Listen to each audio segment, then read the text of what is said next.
మాతృదేవో భవ. శ్రీ లలితా సహస్రనామ స్తోత్ర వైభవంలో ఈరోజు మనం అత్యంత శక్తివంతమైన శ్లోకాల దగ్గరకు చేరుకున్నాం. జీవితంలో కష్టాలు, అనారోగ్యం, మృత్యుభయం వెంటాడుతున్నప్పుడు అండగా నిలిచే అద్భుతమైన నామాలు ఇవి. మన మనసులో కలిగే అసలైన సంతోషం అమ్మవారి వల్ల కలిగే జ్ఞాన కళ.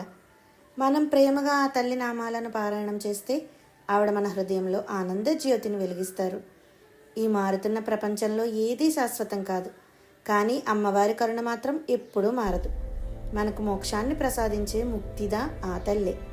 మనలో ఉండే వినయం, మంచి సంస్కారం కూడా ఆ జగన్మాత స్వరూపాలే అని మనం గుర్తించాలి.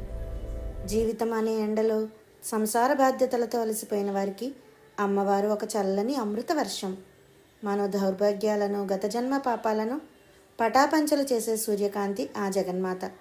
మనకు వచ్చే కొండంత రోగాలను పిడుగులా కూల్చివేసే అద్భుతమైన శక్తి ఆ తల్లి నామానికి ఉంది. మనకు మృత్యుభయం లేకుండా చేసే రక్షణ కవచం ఆ జగన్మాతయే. ఆకాశంలో మేఘాన్ని చూసి నెమలి ఎలా పులికించి నాట్యం చేస్తుందో, అమ్మవారి రాకను చూసి భక్తుల మనసులు కూడా అలాగే ఆనందంతో నాట్యం చేస్తాయి.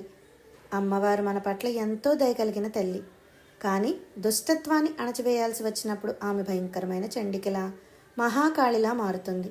చండముండాసురులు అనే రాక్షసులను సంహరించిన ఆ తల్లి శక్తి ముందు ఏ దుష్టశక్తులు, ఏ ప్రతికూల ఆలోచనలు నిలబడలేవు.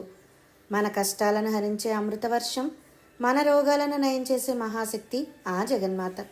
ఆ తల్లిని మనస్ఫూర్తిగా నమ్ముకుంటే మన జీవితంలో దౌర్భాగ్యానికి చోటుండదు, అపమృత్యు భయం దరిచేరదు. ఆ చల్లని తల్లి చూపు మనందరిపై సదా ఉండాలని కోరుకుందాం. స్వస్తి. జై శ్రీ మాత్రే నమః.